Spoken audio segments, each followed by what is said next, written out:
उन्होंने एक नहीं, दो नहीं, तीन नहीं, चार नहीं, 9 वर्ल्ड रिकॉर्ड्स अपने नाम किए हैं। तो टिकटॉकर्स जब आज इंस्टाग्राम पे आते हैं इतने सारे फॉलोअर्स पर करते क्या है, कुछ नहीं। एकदम अच्छे से प्रैक्टिस करने के बाद जब वर्ल्ड रिकॉर्ड का दिन आया इतनी प्रॉब्लम मुझे फेस करनी पड़ी, मुझे ब्लाइंड फोल्ड के अंदर रोना आ गया था। तो ये मेरा और मेरे पापा का ऐसा फ्रेंडली बॉन्ड है, इसीलिए मेरे 9 वर्ल्ड रिकॉर्ड्स हो पाए। इतनी सारी बार मुझे गिरते हुए देखा मम्मी पापा ने, कि वो भी देख नहीं पा रहे थे कि मैं इतनी सारी बार गिर रहा हूँ। तो वडोदरा से हालोल जाने वाला जो रास्ता था, वो रास्ते पर मैंने यूनिसाइकिल चलाते चलाते शिव जी का स्केच ड्रॉ किया।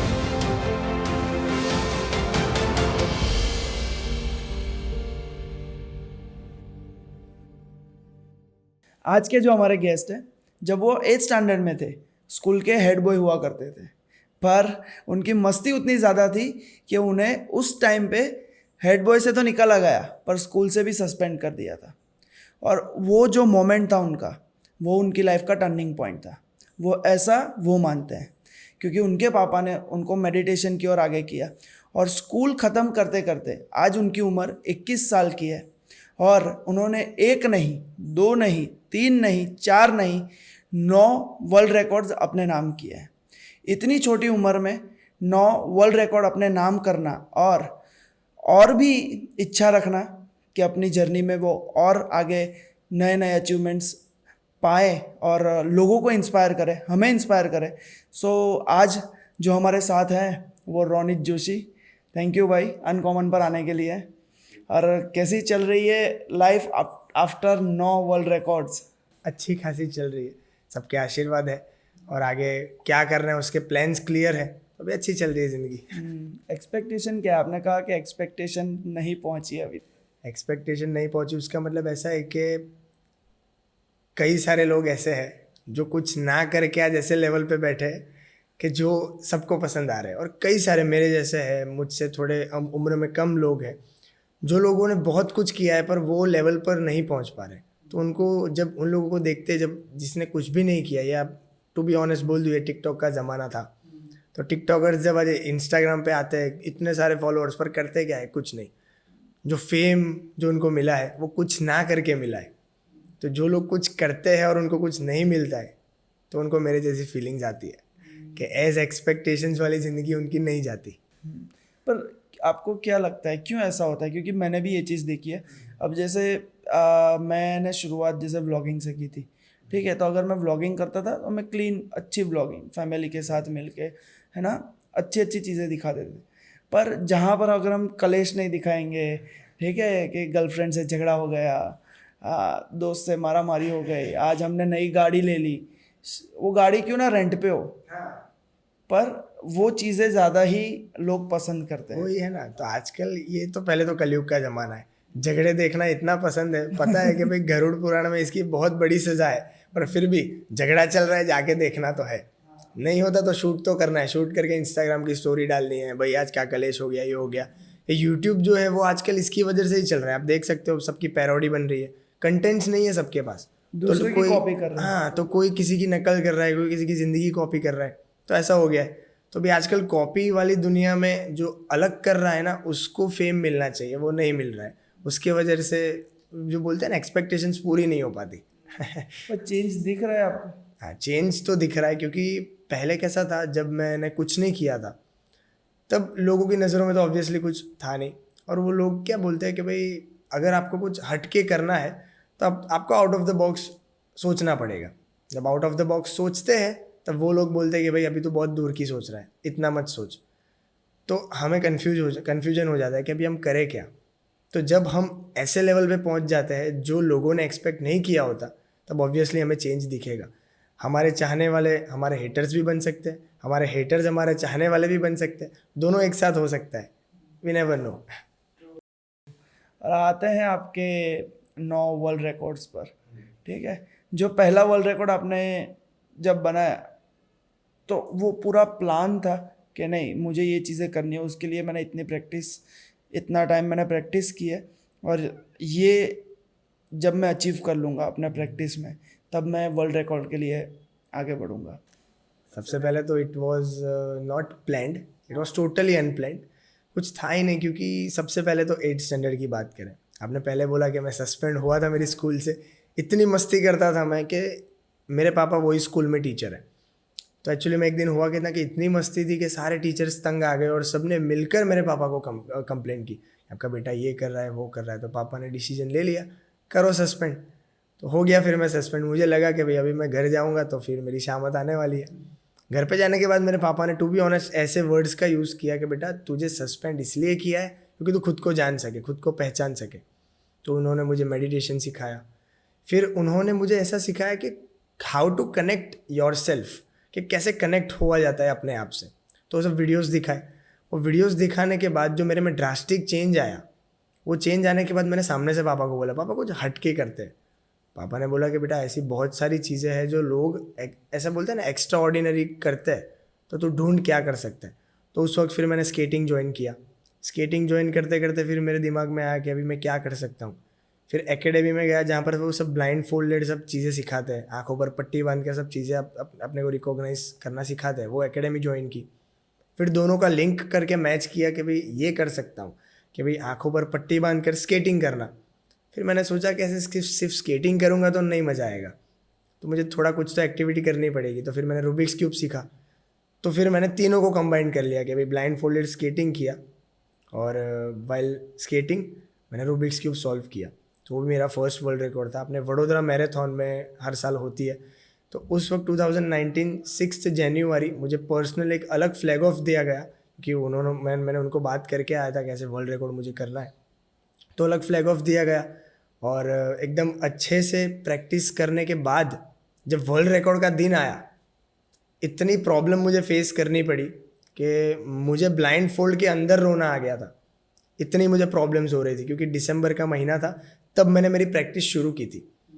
प्रैक्टिस के दौरान तो सब अच्छे से हो जाता था, ब्लाइंड फोल्डेड स्केटिंग बहुत अच्छे से हो जाता था।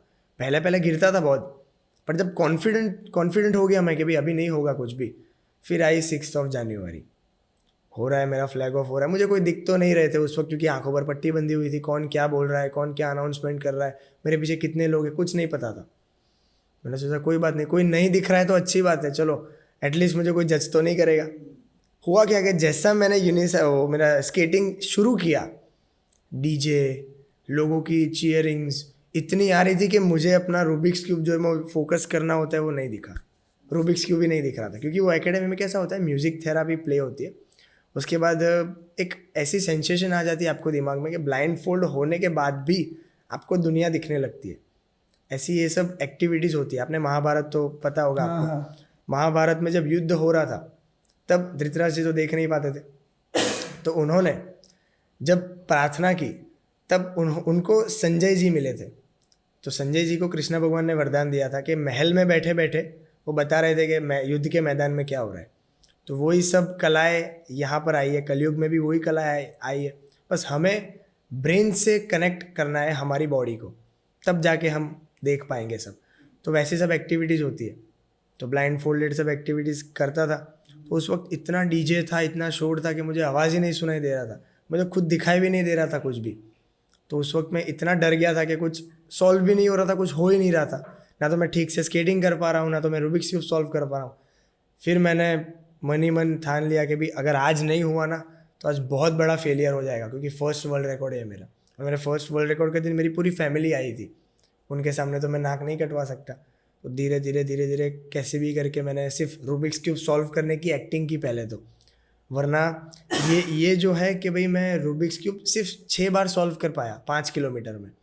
अगर मैं चाहता तो 6 किलोमीटर में बहुत सारी बार कर पाता, पर लास्ट के 1-2 किलोमीटर में ही जाना मतलब वो सॉल्व होना शुरू हुआ।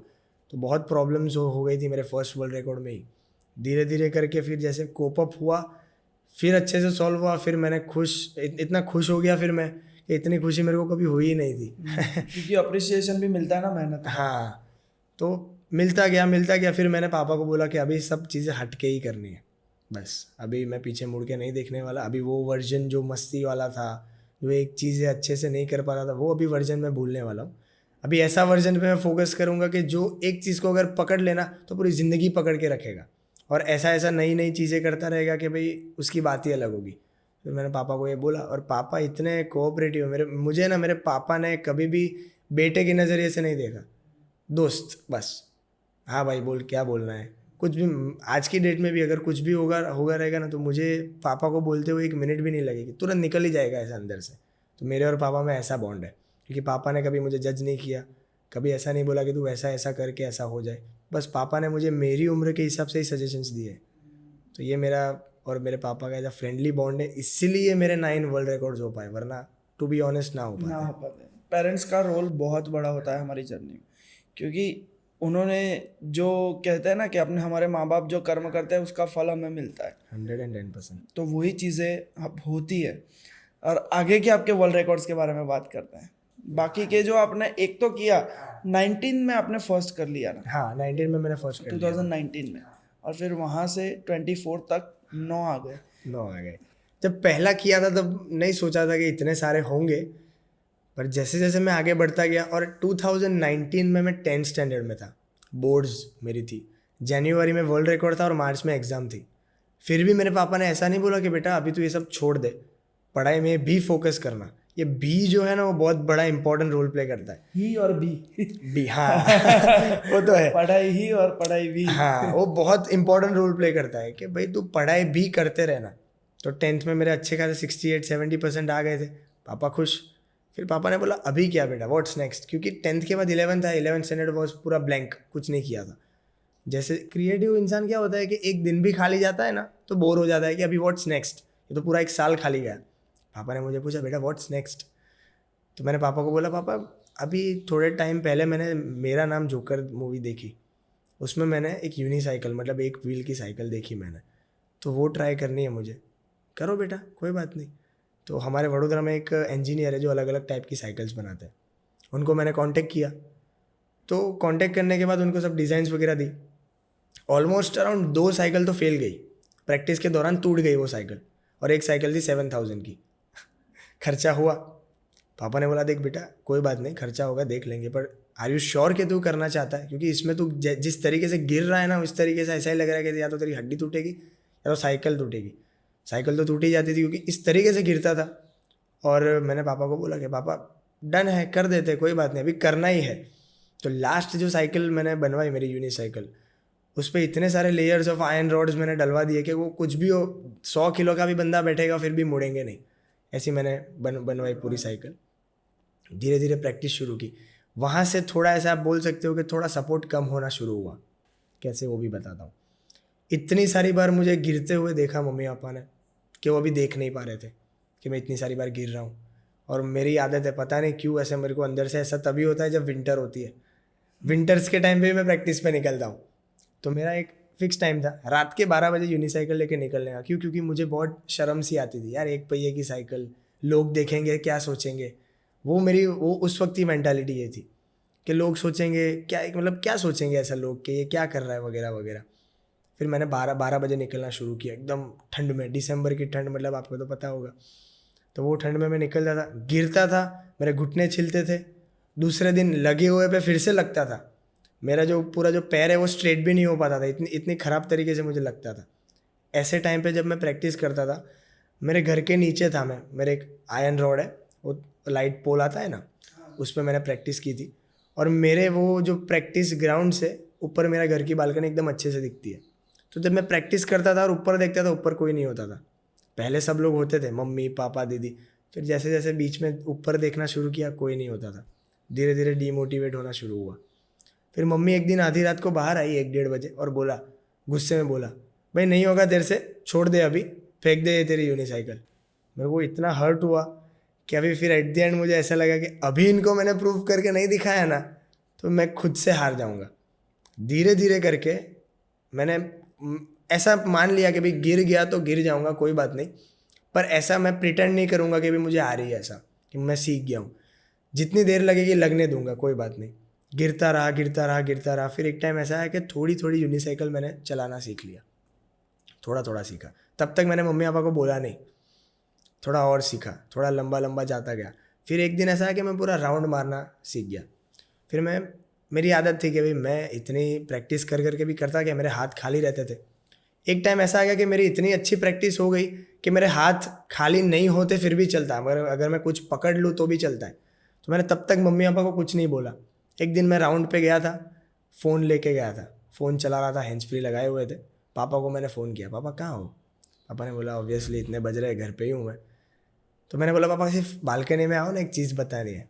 तो पापा और मम्मी दोनों बालकनी में आए और मैं पीछे से यूनिसाइकिल चलाते चलाते फ़ोन चलाते चलाते आ रहा हूँ। उस दिन पापा और मम्मी दोनों नीचे आए और दोनों ने मुझे जिस तरीके से गले लगाया है, बस उस वक्त ऑलमोस्ट मेरी आंखों में पानी आ गया था कि हाश, एट दी एंड इनको मैंने प्रूव करके दिखा दिया कि भाई मुझसे हो गया। तो एक्स्ट्रा ऑर्डिनरी थिंग्स मैं करता रहा।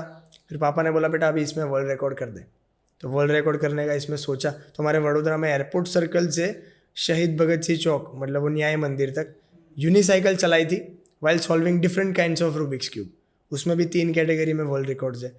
यूनिसाइकिल चलाना पूरे एशिया में इज़ ए वर्ल्ड रिकॉर्ड। फिर चलाते चलाते रूबिक्स क्यूब सॉल्व करना इज़ अनदर वर्ल्ड रिकॉर्ड। और अलग अलग टाइप के रूबिक्स क्यूब और मोस्ट पेडल्ड इन यूनिसाइकिल, वो भी अलग वर्ल्ड रिकॉर्ड था। तो वो किया, अप्रिसिएशन मिला, पापा भी खुश हो गए। पापा के आंखों में भी पानी आ गया था कि बेटा मैंने एक्सपेक्ट नहीं किया था कि तेरा डे 1 और 1 डे आ जाएगा अच्छे से। तो पापा भी खुश हो गए। एट द एंड मेरी पूरी फैमिली जो है वो इतनी सेटिस्फाइड हो गई कि भाई इसने बोला था और ये करके दिखा दिया। भले पढ़ाई के मामले में नहीं, मैं एवरेज हूँ पढ़ाई के मामले में, पर ये एक्स्ट्रा ऑर्डिनरी थिंग्स में मेरे पापा मानते हैं कि भाई मैं चाहूँ वो मैं कर सकता हूँ। और जो लास्ट आपने अभी वर्ल्ड रिकॉर्ड बनाया वो कौन सा था? लास्ट 9th वर्ल्ड था। रिकॉर्ड ये था कि गणेश चतुर्थी का विसर्जन था, गणपति जी का विसर्जन था। उसमें ऐसा था ना कि पहले से बचपन से मुझे ना गणपति जी का बहुत शौक था कि गणपति जी की मूर्ति मुझे लानी है घर पे। मम्मी बोलती थी नहीं बेटा नहीं लानी, उनके लिए बहुत पूजा पाठ करने पड़ते हैं, उपवास रखने पड़ते हैं। अगर क्योंकि मेरे घर पे मम्मी और दीदी दोनों हैं, बाय चांस चलो गणपति जिस 10 दिन में किसी को पीरियड्स आ गए तो क्या करेंगे, पूजा वगैरह कर नहीं सकते। और ऐसा कहा गया है हमारे हिंदू सनातन धर्म में कि जब पीरियड्स होते हैं ना, तब अगर विमेन के शैडो भी अगर भगवान पे पड़ती है ना, तो उन लोग औरतों को श्राप लगता है। तो ऐसे सब माइथोलॉजीज में हम लोग इतने बड़े हुए हो, तो मम्मी ने मना कर दिया कि नहीं लानी है। तो ऐसे ऐसे करके मैं हो गया 21 साल का। फिर पैसे जमा किए, बिना बोले मैं लेके आ गया मूर्ति गणपति जी की। तो अभी गणपति जी की मूर्ति अभी घर पे लेके ही जाऊंगा तो मम्मी मना तो नहीं करेगी कि वापस देखे आ, गणपति आ रहे। तो मम्मी ने एकदम सरप्राइजिंगली वेलकम किया गणपति जी को। कोई शोर शराबा नहीं, कुछ भी नहीं, एकदम धीरे से आ गया चुपचाप लेकर। तो जब लेके आ रहा था तभी मैं सोच रहा था कि इनका आगमन एकदम शांति से हुआ है तो विसर्जन एकदम डंके की चोट पे होना चाहिए। तब से मैंने सोच लिया था। मुझे सिर्फ पता नहीं चल रहा था कि मैं क्या करूँ ऐसा तो कि पूरा मज़ा आ जाए, पूरा माहौल अच्छा बन जाए। लास्ट डे पे सुबह मुझे ये विचार आया कि मैं ये कर सकता हूँ, गणपति जी की मूर्ति को भी मैं कर सकता हूँ। तो मैंने एक आध बार ट्राई किया था कि भाई कोई एकदम भारी चीज़ को उठाकर मैं अगर चल सकता हूँ तो गणपति जी की मूर्ति को भी लेके चल सकता हूँ। तो at the and 9th day पर मुझे इतना कॉन्फिडेंट आया, मैं कॉन्फिडेंट हो गया कि नहीं अभी करना ही है, कोई बात नहीं। क्योंकि अंदर से मुझे लग रहा था कि भाई गणपति जी खुद चाहते हैं कि भाई मैं यूनिसाइकिल लेकर उनको रखने जाऊँ उनके घर। तो हो गया अच्छे से। मैंने पहले तो गणपति जी की मूर्ति को एकदम टाइटली कस के पकड़ लिया।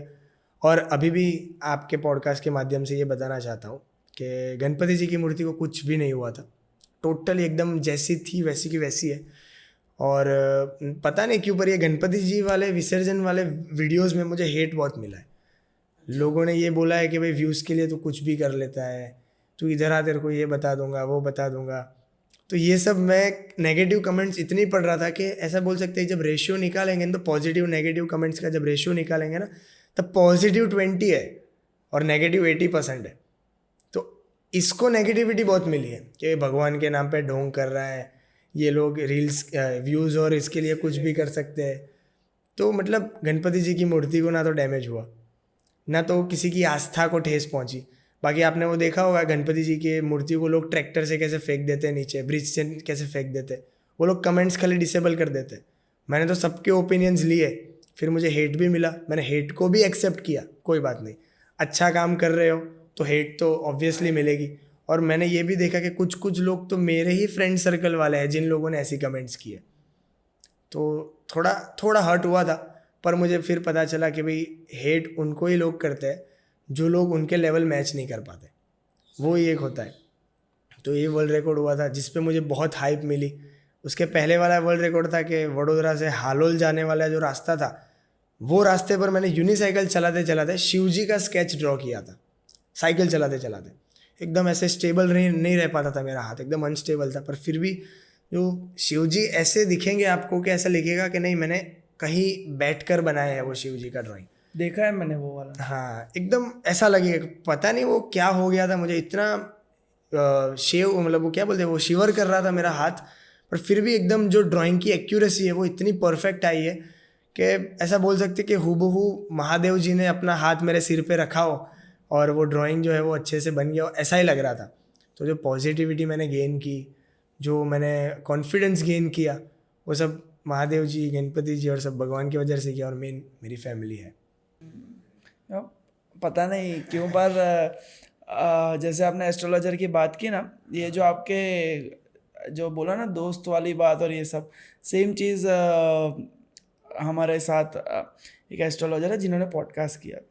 सो लाइक उन्होंने मुझे एक चीज़ बताई थी कि जो लोग मांगलिक होते हैं ना, जो लोग मांगलिक होते हैं उनको ये जो क्वालिटीज़ है ना वो उनको ज़्यादा फेस करनी पड़ती है। पता नहीं, अभी मुझे इतना डिटेल में नहीं पता कि मैं मांगलिक हूँ या नहीं, मुझे वो नहीं पता। देख लूंगा, मैं आपको फिर फोन करूंगा। मुझे बताना फ़ोन करिए, क्योंकि डन है। मैं हूँ तो शायद मैंने जो चीज़ें आपने कहा ना कि आपके दोस्त आपके कंधों पर रह के बंदूक चलाएंगे और आपको स्टेप बनाएंगे, तो वो सारी चीज़ें उसी मोमेंट में मेरे साथ हुई थी। सो तब उन्होंने जब बताया कि भाई ये संभाल के चलना, तो मैंने बता के ऑलरेडी हो चुका है जो आप बोल रहे हो ना, वो मेरे साथ ऑलरेडी हो चुका है। मतलब वो एक ऐसे टाइम पे ना कोई एक इंसान आपके साथ रखो कि जो आप जब कुछ नहीं थे तब आपके साथ रहा हो, और आप कुछ बन जाओ तब आपके साथ रहा हो, बस सिर्फ उसके साथ कुछ इश्यूज ना हो उसका ध्यान हमें रखना है। आपके लिए कोई ऐसा फ्रेंड है या पेरेंट्स है, कौन है वो? फ्रेंड था, वैसे तो अच्छा था, 18-19 साल से हम लोग दोस्त थे। होता रहता है प्रॉब्लम्स तो अभी, but we are in touch right now. कुछ भी होता है, हाँ, पर जब भी प्रॉब्लम्स होती थी ना, भले हम लोग अलग थे, भले कुछ भी छोटी प्रॉब्लम पे हम लोग लड़ झगड़ लेते थे, पर कुछ भी होता है ना, आज की डेट में भी एक दूसरे को हम दोनों याद करते हैं कि भाई किधर है, चल मिलते हैं। क्योंकि लड़की के आने की वजह से दोस्ती में दरार आना, फिर वो लड़की चली जाती है, फिर वो दोस्ती में वो जो दरार आ गई थी उसको वापस भरना, वो बहुत डिफ़िकल्ट टास्क है, पर हम दोनों ने वो किया, वो क्रैक्स हम दोनों ने हील कर दी। और आज का ऐसा टाइम है कि भाई हम लोग मिलते हैं, बाहर जाते हैं, एक दूसरे से बात करते हैं, धीरे धीरे वो कंफर्ट जोन वापस बिल्ड हो रहा है। तो ऐसा एक दोस्त था मेरा, और है भी अभी, बहुत अच्छा दोस्त है। उसने मैं जब कुछ नहीं था तब से मुझे देखा है, और आज मैं जिस लेवल पर हूँ वो लेवल भी उसको पता है। तो अगर वो आज यहाँ पर आया होता तो वो मेरे से ज़्यादा बोलता कि क्या क्या डिफ़िकल्टीज़ मैंने फेस की है, क्या क्या उसने डिफ़िकल्टीज़ फेस की, क्योंकि उसने भी यूनिसाइकिल मेरी चलाई थी। उसको तो हेयर क्रैक हो गया था उसके हाथ में वो प्रैक्टिस के दौरान, फिर उसने बोला भाई आज के बाद मैं तेरी यूनिसाइकिल नहीं चलाऊंगा, सॉरी माफ़ कर दे मुझे। तो उसको हेयर क्रैक आ गया था। तो एक ऐसा, मैं तो बोलता हूँ कि एक ऐसा कंपेनियन है, एक ऐसा पार्टनर, एक ऐसा दोस्त पूरी ज़िंदगी में ऐसा रखो कि उसको आपके बारे में सब पता हो, इवन आपके एटीएम का वो पासवर्ड भी पता हो। ऐसा दोस्त, ऐसा मैं आपको बताता हूँ कि मेरे लिए ही है, क्योंकि हम लोग स्कूल फ्रेंड्स हैं। हाँ। मैं और हर्ष स्कूल फ्रेंड्स हैं। क्या बात है। सो ये मैं बहुत बार अपने पॉडकास्ट में बोलता हूँ, पर मैं एक कंट्री छोड़ के वापस आ गया हूँ। ठीक है कि मुझे नहीं रहना, मुझे इंडिया में रहना है। तो वो जो मोमेंट था वहाँ से क्या था कि मैं सब कुछ छोड़ के आ गया हूँ, पेरेंट्स भी अब टेंशन में है कि ये तो क्या करेगा। तब ये एक बंदा है जिसने, क्या कहते हैं कि जब कई बार पेरेंट्स को भी डाउट आते हैं ना, तो वो भी क्वेश्चन करेंगे, पर ये नहीं करता। तो उस चक्कर में हमने साथ रहकर, जैसे कहा ना आपने स्टार्ट किया, उसने पूरी जर्नी देखी आपके दोस्त ने, वैसे इसने पूरी जर्नी मेरे साथ जी है। जहाँ पर हमने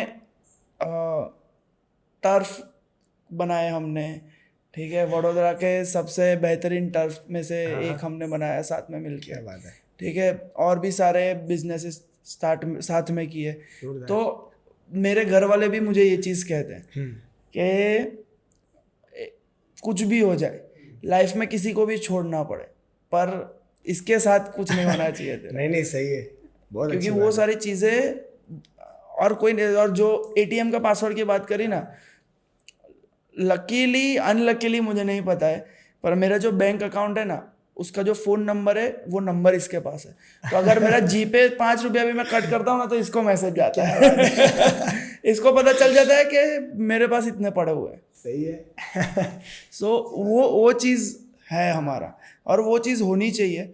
और दूसरी जो आपने प्यार वाली बात की ना, मैं जितना आपसे मैं 29 का हूँ, सो 8 साल आपसे लाइक बड़ा हूँ ना, तो एक चीज़ मैं सजेस्ट करूँगा कि हमारी ज़िंदगी एक बुक है और उसके अलग अलग चैप्टर्स है, अलग अलग किरदार है। तो हर किरदार का एक वक्त होता है जब वो जाता है, अब वो हमारा दोस्त हो, हमारे पेरेंट्स हो, हमारा पार्टनर हो, या फिर हमारा डॉग हो, या हमारा कार ड्राइवर हो, या कार साफ करने वाला हो, कुछ भी हो। हाँ सब लोगों का एक वक्त होता है आपकी जर्नी में, आपकी बुक में। तो अगर वो चैप्टर वापस आना होगा तो आएगा, वरना जो आप कर रहे हो, अपनी बुक लिख रहे हो, ठीक है, जो रिकॉर्ड से भर रहे हो, उस पर ज़्यादा फोकस करोगे तो है, वो दिखता है आपकी आंखों में वो चीज़ें। अभी मैं साइकोलॉजी पढ़ रहा हूँ, I am doing masters in psychology right now. तो मैंने ऐसे ऐसे लोगों को देखा है कि छोटी छोटी बात पे डिप्रेशन में चले जाना, छोटी छोटी बात पे एंशियस हो जाना, ऐसे ट्रॉमा वाली ज़िंदगी जीते हैं वो लोग। और मैं उन लोगों के साथ घूमता हूँ जो लोग to be honest negative vibes देते हैं, वो सब सफरिंग्स वाले होते हैं। तो उन सब के बीच में रहकर भी पॉजिटिव रहना इज़ बिगेस्ट टास्क, ऐसा हो जाता है। तो उनको भी सजेशंस देना और उनको भी हील करने में हेल्प करना, वो भी मैं करवाता हूँ। मेरे काउंसलिंग सेशंस भी चलते हैं। अभी इंडस्ट्रियल साइकोलॉजी में कर रहा हूँ और सेमिनार्स भी मैं लेता रहता हूँ मेरे क्लास पे।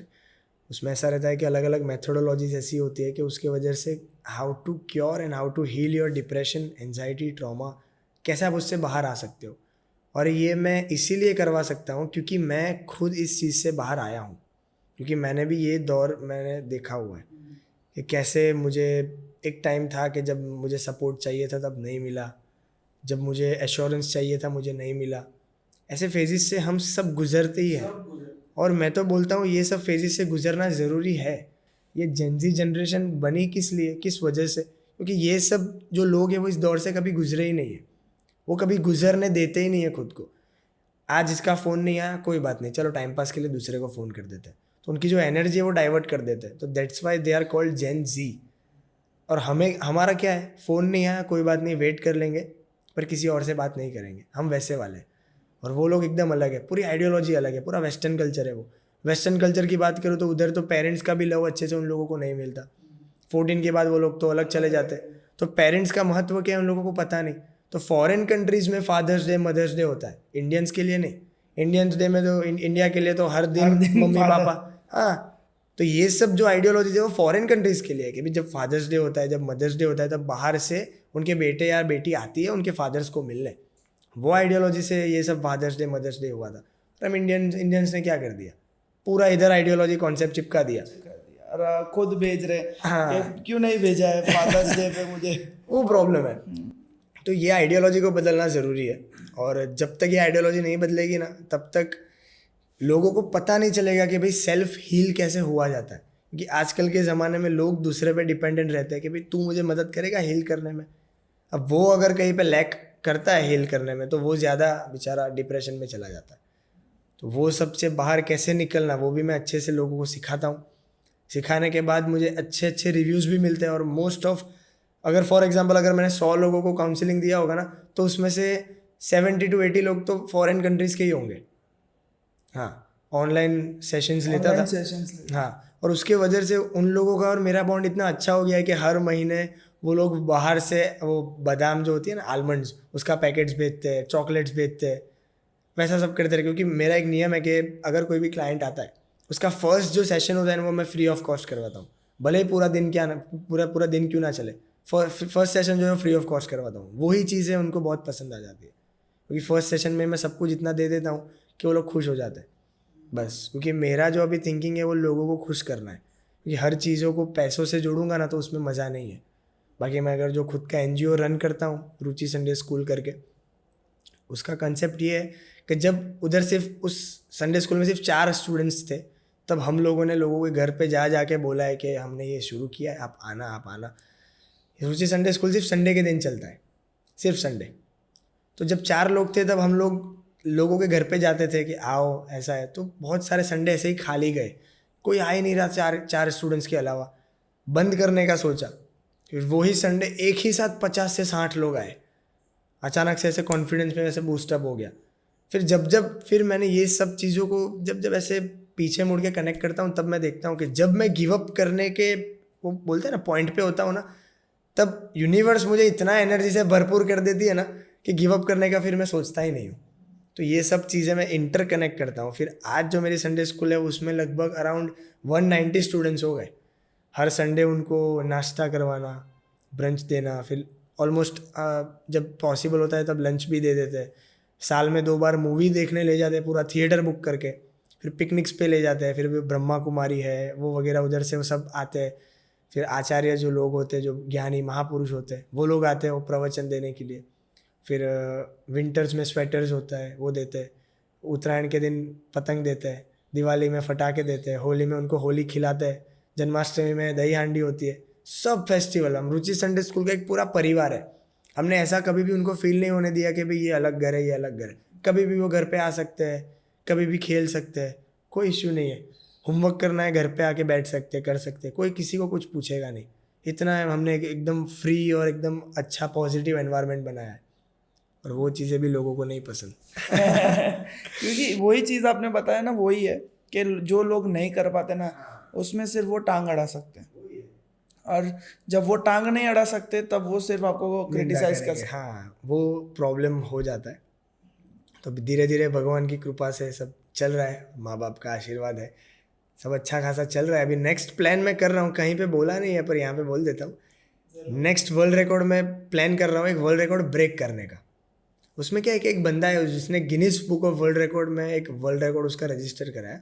उसमें से कि उसने यूनिसाइकिल चलाते चलाते 68 kg का एक रॉड जो है वो उठाया था।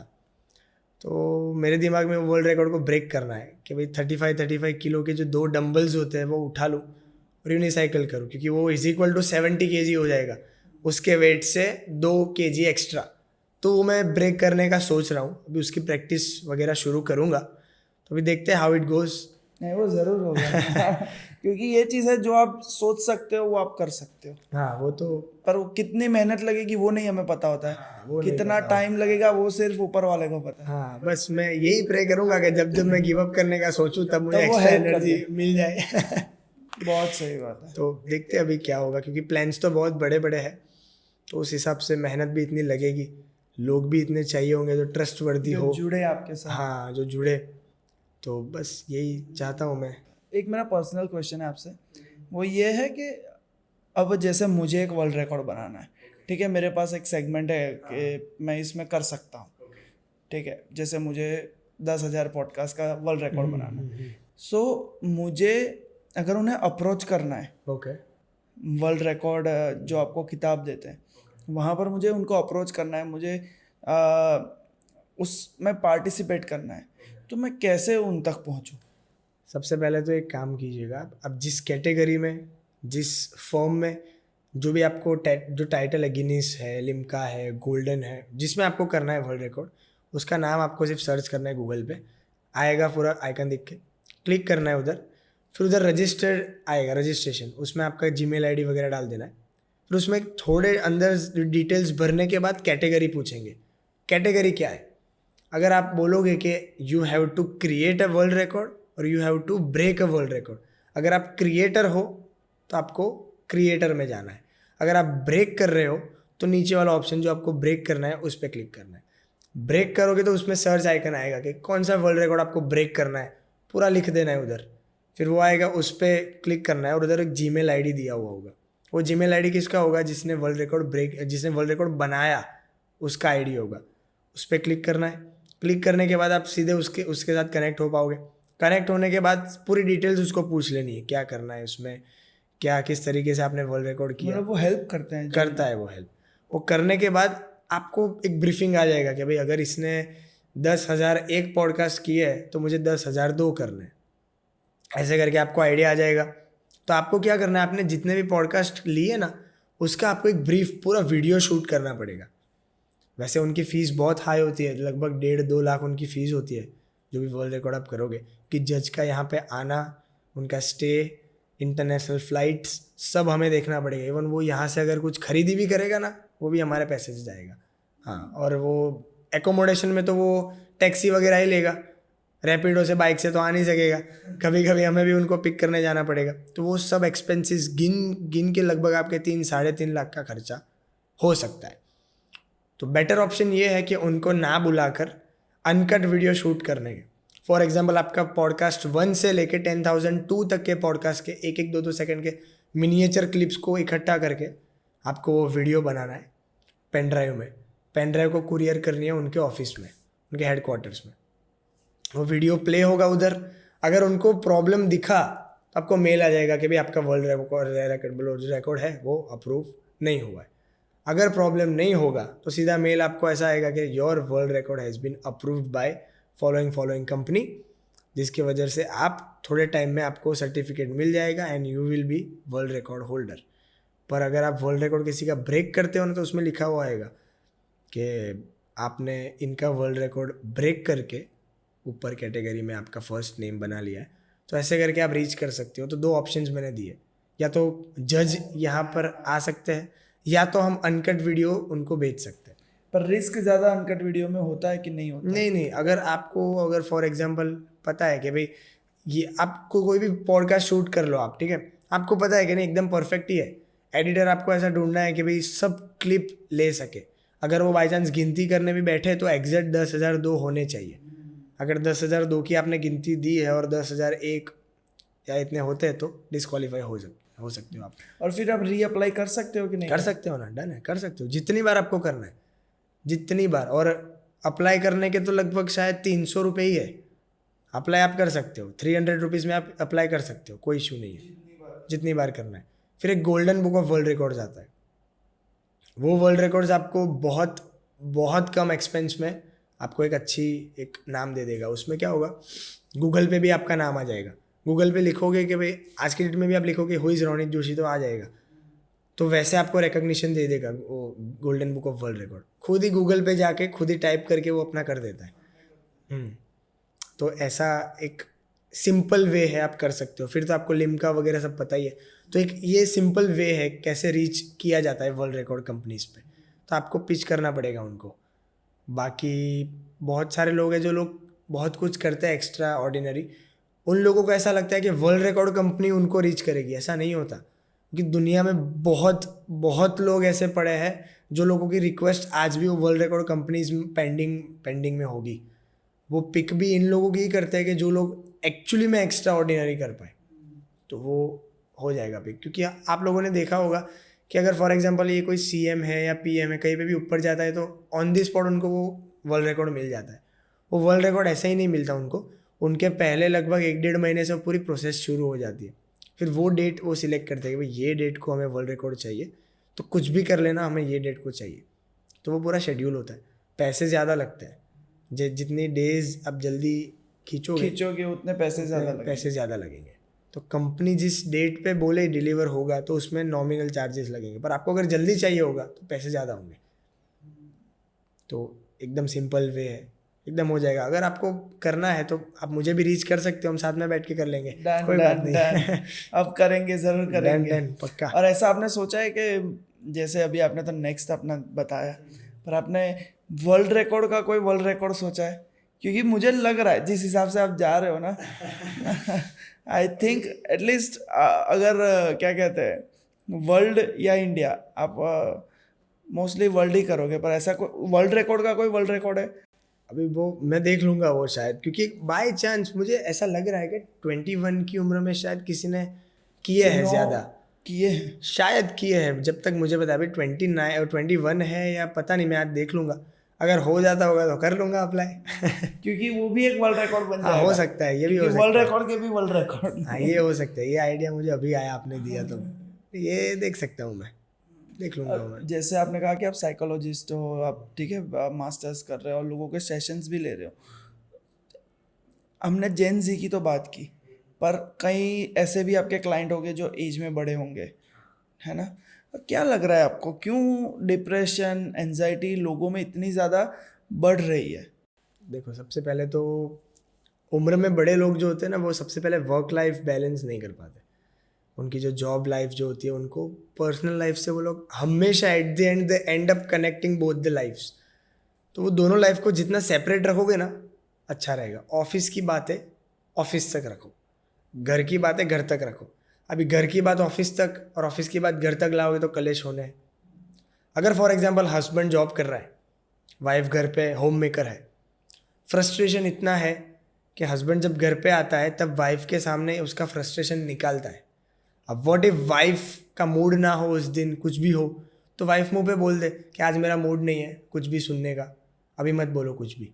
तो वो चीज़ भी अफेक्ट हो जाती है कि भाई इतना मैं वर्क कर रहा हूँ, इतना मैं घर चला रहा हूँ, इतने पैसे कमा रहा हूँ, फिर भी मुझे ये नहीं सुन रही, ये हो रहा है वो हो रहा है, इतना सपोर्ट नहीं हो रहा। तो ये एक रीज़न है, मेन रीज़न ये है डिप्रेशन में जाने का। और अगर बाय चांस लड़के के पेरेंट्स, मतलब बीवी के सास ससुर अगर है हयात, तो उसमें क्या होगा, छोटी छोटी नोकझोंक होती रहती है क्योंकि वो सीनियर सिटीजन है। अब एक साइंटिफिकली एक प्रूवन एक थॉट है कि जितने लोग बड़े होते हैं ना, उतना वो मानसिक तरीके से छोटे होते हैं। तो उसमें क्या होता है, अगर उनका काम नहीं होता तो वो चिढ़ जाते हैं, अगर उनका काम नहीं होता तो दो शब्द बोल भी जाते हैं। अब सीनियर सिटीजन है तो उनका मान रखा जाता है। आजकल वो लोग मान नहीं रखते, तो सीनियर सिटीजन्स को भी डिप्रेशन होता है कि क्यों ऐसा होता है कि मैंने तो, ये जो मेरा बेटा था वो मेरे पे चिल्लाता था तब तो मैंने ऐसा कुछ नहीं किया, अब मेरा बेटा बड़ा हो गया तो मेरे पे ही चिल्ला रहा है। ये सब पॉइंट्स भी अफेक्ट करते हैं। तो आज की डेट में भी आप जब वृद्धाश्रम जाओगे ना, तो मोस्ट ऑफ जो बोलते हैं दादी लोग होंगे, दादी या दादा, कभी ऐसा नहीं बोलेंगे कि भाई मेरा बेटा ऐसा है वैसा है, कभी उनको बुरा नहीं बोलेंगे। पर बेटे लोग ही ऐसे होंगे जो बोलते बहुत परेशान करते थे, पर जब परेशानी पूछोगे कि क्या परेशानी थी तो क्या बोलेंगे, उनको टाइम पे ये चाहिए था, वो चाहिए था, ये फलाना ये चीज़ चाहिए थी। अब प्रोवाइड करने में क्या दिक्कत है, जिनको पता है, जिनके है उनको वैल्यू नहीं है, और जिनको नहीं है वो हर एक फेस्टिवल में, हर एक दिन में उनके फ़ोटो देख के रोते हैं। तो यही चीज़ है, डिप्रेशन इसीलिए आ रहा है। और ये छोटे छोटे बच्चे आजकल मैं देख रहा हूँ, फ़ोन हाथ में से खींच लिया, कूद पड़े टेरेस से।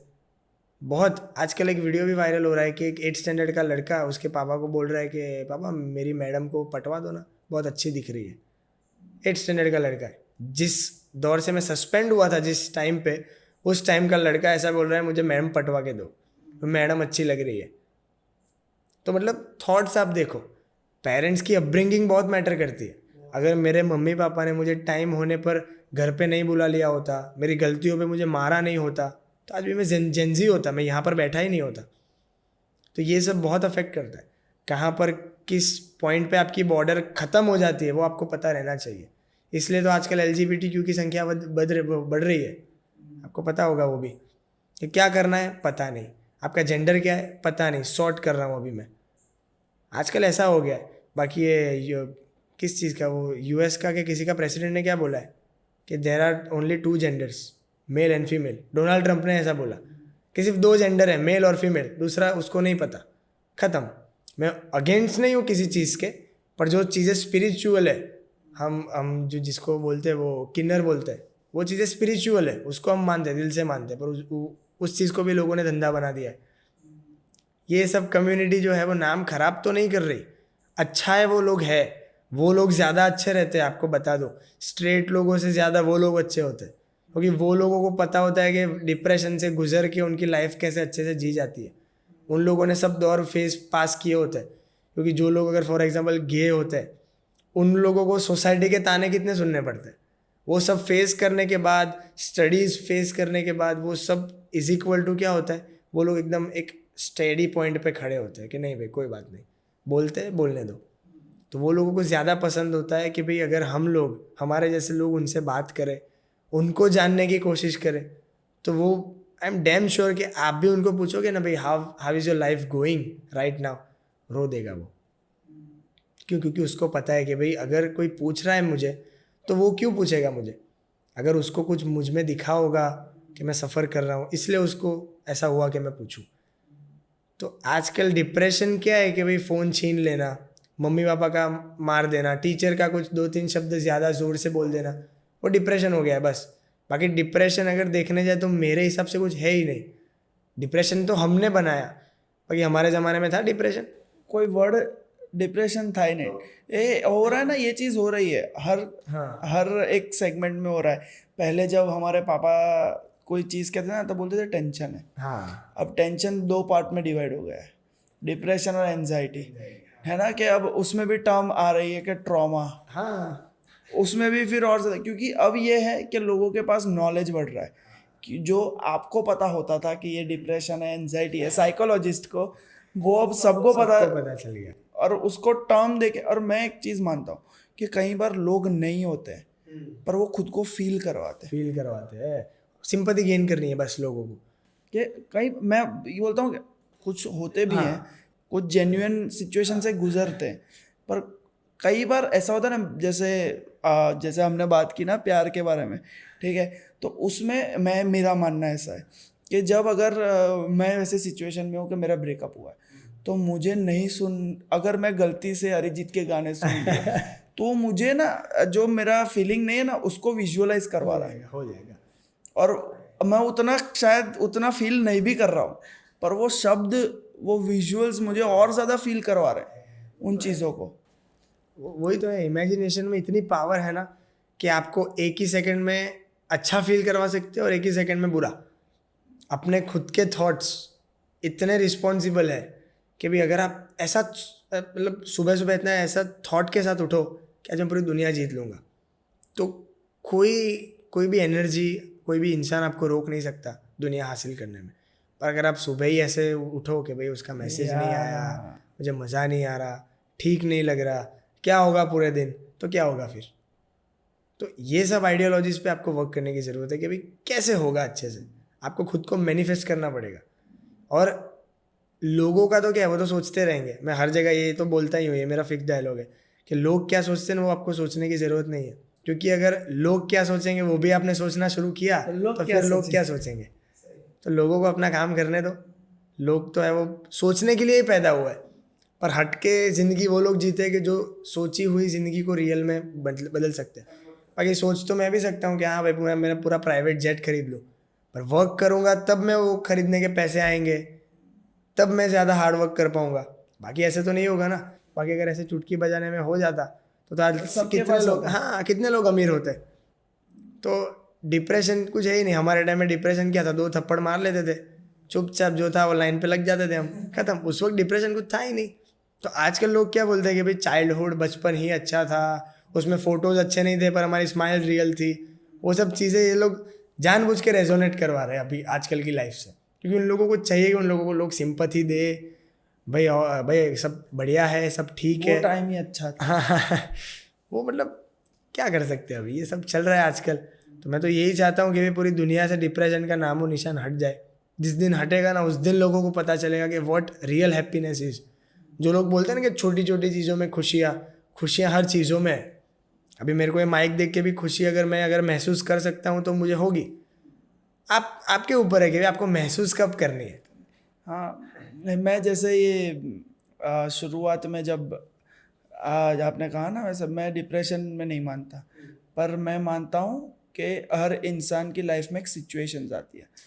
सिचुएशंस, उस सिचुएशन को आप क्या नाम देते हो वो आपकी जर्नी डिफाइन करेगा, है ना। कि अगर सिचुएशन को मैंने बोल दिया कि ये मेरी अपॉर्चुनिटी है यहाँ से सुधरने की, और यहाँ से अगर इसको डिप्रेशन का नाम दे दिया, तो उस मोमेंट पे मैं सद्गुरु और उनको सुनता था। तो उनकी एक फ़िलोसॉफ़ी है कि जब खुशी जो चीज़ है ना, वो खुशी क्या कहते हैं, वॉशरूम नहीं है कि आपको आएगी। सही है सही है ना, वो वॉशरूम नहीं है, वो सुसु नहीं है कि आपको आएगी। खुशी आपको फील करनी पड़ेगी। और 100%। खुशी किसी और के हाथ से आपको नहीं मिलेगी, वो आपके अंदर है। हाँ। जब आपको पता है कि हाँ मेरे साथ कुछ गलत हुआ है, पर ये सोच लिया ना कि अगर कुछ भी होता है अच्छे के लिए होता है, तो सिचुएशन तुरंत आपने लाइट कर दी। बहुत, मैं ये नहीं कहता सिचुएशन टफ नहीं होती, बहुत टफ होती है, पर उस मोमेंट पे अगर हमने सोच लिया कि जो होता है अच्छे के लिए होता है, आगे बढ़ो, तो वहाँ पर आपने चूज़ क्या कर दिया, अपॉर्चुनिटी चूज़ की, आपने डिप्रेशन चूज़ नहीं किया, है ना। वही है, बाकी तो दूसरा तो कुछ नहीं है। डिप्रेशन की बात हुई तो मुझे हमेशा ना कैंडल जो मोमबत्ती आती है ना, उसको मैं रेजोनेट करता हूँ कि अगर कैंडल चाहती तो बुझ सकती थी, पर कैंडल की जो मोम होती है ना, उसके अंदर एक डोर होती है। वो मोम को वो डोर पूरी पिघला देती है, पूरी पिघला देती है। मतलब आप समझ सकते हो कि भाई at the end is equal to क्या होता है कि अगर वो मोम अगर खुद को एकदम एकदम सख्त बना देती तो वो डोर जो है वो उसको जला नहीं पाती। तो जिस मोम के सहारे, मतलब जिस डोर के सहारे वो मोम है, उसको खुद वो पिघला देता है। तो आप सोचो कि वो मोमबत्ती जैसी मोमबत्ती भी कितनी कॉन्फिडेंट होगी भाई, इतना जलने के बाद भी लोगों के लाइफ में वो रोशनी देती है। तो हमें हमारी पर्सनालिटी भी कैंडल की तरह रखनी चाहिए। कैंडल क्या होता है, जब लाइट्स जाती है ना तब हम कैंडल को याद करते हैं कि कैंडल्स है तो हाँ चलो हमारा काम हो जाएगा। तो हर जगह आपको कैंडल्स दिखेगी। तो हमारी पर्सनालिटी भी हमें कैंडल की तरह बना देनी चाहिए। लगेगा कभी कभी कि मुझे कोई याद नहीं करता, पर जब लोग याद करना शुरू करेंगे ना तब आपको पता चलेगा कि आपकी एक्चुअल वैल्यू क्या है। आप खुद से जाओगे ना लोगों के पास, भाई तू तो याद नहीं करता मुझे, तो फिर आपका मन रखने के लिए वो सिर्फ आपको फ़ोन करेंगे। पर आपको एक लेवल तक ऐसे पहुंचना है कि भाई कि वो लोग आपको आपको बोलने चाहिए भाई मैं याद हूँ ना तुझे। ऐसे आपको पर्सनालिटी बनानी है। और बस भले आपका सिर आसमान में हो पर भाई पैर हमेशा ज़मीन पर होने चाहिए। क्योंकि अगर आप हवा में उड़ गए तो जिस दिन आप नीचे जोर से अगर नीचे पटकोगे ना, बहुत गंदा आपको लगेगा, बहुत। फिर उस वक्त भी आपके पास दो ऑप्शन रहेंगे कि ये चीज़ को मान करके भी मैं बहुत बहुत ज़ोर से गिरा हूँ, बहुत ज़ोर से गिरा हूँ, वो नेगेटिव थॉट्स के साथ आपको बैठे रहना है कि चलो मैं अभी गिरा हूँ तो अभी इस तरीके से उठता हूँ कि अभी जो लेवल तक मैं पहुँच के सेलिब्रेट करने वाला था उससे भी डबल लेवल पे पहुँच जाऊँ। वो आपके पास हमेशा आपके पास ऑप्शंस रहते हैं। आपकी लाइफ एक गेम है। अगर आप गेम खेलना ही छोड़ दोगे तो आप सिचुएशन खेल ही नहीं पाएगी आपसे। हमेशा टू साइड चलता है। अगर गेम आपने खेलना बंद कर दिया तो गेम गेम ख़त्म है। ख़त्म। मैं यही चीज़, मैंने इसके ऊपर एक रील भी बनाई थी। मैं आपको बताता हूँ कि हम जब गेम खेलते हैं ना तो एक लेवल ऐसा आता है कि वो पार ही नहीं होता है। तो उसमें कितने ट्राई करते हो आप, 100, 150, 200, पर उस क्यों करते हो पता है आप? क्योंकि आपको पता है ना लोग आपको नहीं देख रहे, सिर्फ आपको पता है। वो तो है। और लाइफ की जर्नी में ना हम एक ट्राई में अगर हम फेल हो गए तो छोड़ देते हैं। क्यों? क्योंकि हमें पता है लोग बोलने वाले हैं। सही है, ये बहुत इम्पोर्टेंट बात है। और बहुत लोगों को ये अफेक्ट भी कर जाती है कि भाई लोग कुछ ना कुछ बोलेंगे। और मैंने देखा है कम उम्र में लोग ऐसी ऐसी चीज़ें कर लेते हैं ना कि जो बड़ी उम्र में आके भी लोग नहीं कर पाते। मैंने देखा है कि मेरे से कम उम्र के लोग 200-250 केजी का वो डंबल उठा रहा है। मैं 21 साल का हूँ, वो 18-17 साल का है, पर इतने ज़ोर से उठा रहा है कि भाई क्या है ये। पर जब उसने शुरू किया होगा तब उसने उसको जीरो से ही किया। अब आज वो कहीं पे बन गया तो उसको पता होगा कि भाई अगर आज उससे कम लेवल वाला आएगा ना तो वो उसको देख के हंसेगा नहीं, रिस्पेक्ट करेगा कि भाई मैं जर्नी जी है उसने। हाँ, तो ये सब है। तो आजकल मैं ऐसा मानता हूँ कि आजकल लोगों को स्ट्रगल नहीं करना, तुरंत गिव अप कर देना है। बस ट्राई करना ही नहीं है। बस हो गया, नहीं होगा, ये नहीं मानने वाले, ये ऐसा हो गया, ये वैसा हो ही जाने वाला है। बस आप तो आपके अंदर से ऐसी कोई एनर्जी रिलीज करो कि भाई सामने वाला सोचे कि नहीं हाँ, ये कर लेगा। तो करनी ही नहीं है वैसा। बस नहीं होगा भाई, मुझसे नहीं होगा, बस मैं I give up, I quit, ख़त्म। पर अगर वो जो मूव आप जिसको लेने से डर रहे हो वो अगर आपने ले लिया तो आपकी लाइफ एकदम फर्स्ट क्लास हो जाएगी। कल हम लोग गाड़ी में आ रहे थे ना तो हमने एक बात शेयर की थी, मैंने कहीं पे पढ़ा था कि गो extra mile, it's never crowded. सही है ना। थोड़ा और चल लो, जो लोग चल रहे हैं ना उससे थोड़ा और आगे चल लो। सही है। It's never crowded. कोई नहीं पहुंच पाएगा आपके रिकॉर्ड्स तक, 110%। कोई नहीं पहुंच पाएगा आपके फिलोसॉफी, आपकी आइडियोलॉजी तक, पर उसकी प्रैक्टिस भी करनी पड़ेगी। थोड़ा एक्स्ट्रा चलना और पड़ेगा। मैं ये भी मानता हूँ, जैसे हमने डिप्रेशन की बात की ना, टेंशन को डिप्रेशन, एंजाइटी का, वैसे अपने काम को स्ट्रगल मत बोलो। हाँ वो तो है। क्योंकि जो आपने बात करी यूनिसाइकिल सीखने की, तो आज वो स्टोरी बन गई है तो आपको स्ट्रगल लग रहा है और ना उस टाइम पे भी आपको मज़ा ही आ रहा था। मज़ा आ रहा था, सही है, वो तो है। हाँ हाँ, सिचुएशंस थी कि पेरेंट्स का सपोर्ट थोड़ा कम हुआ, पर आपको मज़ा आ रहा था तब आप कर पाए। वो तो है, अंदर से करना था कि भाई इतना डिफिकल्ट फेज है, कुछ करके बताना है, तो हुआ थोड़ा, पर और हो वो गया। भी इम्पोर्टेंट चीज़ है कि आपको पसंद होना चाहिए। हाँ वो तो है, अगर पसंद नहीं होगा तो फिर एट द एंड आउटपुट नहीं आएगा अच्छे से। अगर मैंने देखा कि रोनित ने 9 रिकॉर्ड्स बनाए, मैं 10 बनाऊंगा, तो नहीं हो पाएगा वो। सही है, एक से शुरुआत करनी पड़ेगी, फिर धीरे धीरे। मैंने कहाँ सोचा था कि भाई 9 हो जाएंगे, मैंने तो एक ही सोचा था कि चलो कुछ करते हैं हट के। पर मुझे आइडियाज़ कब से आने लगे, जब से मैंने यूनिवर्स को हर चीज़ में आगे लाना शुरू किया। बस मेरा जो भी है, मेरे भगवान, मेरे मम्मी पापा, मेरा यूनिवर्स, बस सिर्फ कनेक्शन अच्छे से बनना चाहिए। ब्रह्म मुहूर्त में उठना, 4 बजे साधना करना, यूनिवर्स से जो मैसेज है वो लेना, फिर आप सो जाओ, उसमें कोई इश्यू नहीं है। सेल्फ टॉक बहुत मैटर करती है। मिरर के सामने खड़े रह जाओ, बोल दो, मैनिफेस्ट करो, सबकॉन्शियस को ऑर्डर दो, क्यों नहीं हो रहा, हो जाएगा। मिरर के सामने खड़े रह के 21 दिन तक, 21 डेज तक आप सिर्फ करके देखना। सेल्फ टॉक बहुत इफेक्टिव चीज़ है। अगर मैनिफेस्ट किया कि आपको वर्ल्ड रिकॉर्ड बनाना है, तो no one can stop you, legit no one can stop you. क्योंकि आपका जो सबकॉन्शियस है वो इतना रेडी हो जाएगा, इतना ट्रेन हो जाएगा कि आपको अंदर से ऐसा लगेगा कि नहीं भाई अभी तो करना पड़ेगा। एनर्जी से भरपूर हो जाओगे आप, वो भी पॉजिटिव एनर्जी। फिर सो जाओ, कोई बात नहीं, रेस्ट भी ज़रूरी है बॉडी को, जितना आराम हो पाए उतना करो। काम के वक्त काम, आराम के वक्त आराम, दूसरी कोई झंझट नहीं, बस। यूनिवर्स की बात करता है, क्योंकि आपने कहा ना बहुत ज़्यादा मैं ये देख रहा हूँ, जितनी आपसे बातें की उसमें एक चीज़ देख रहा हूँ कि किसी भी चीज़ का श्रेय आप खुद नहीं ले रहे हो।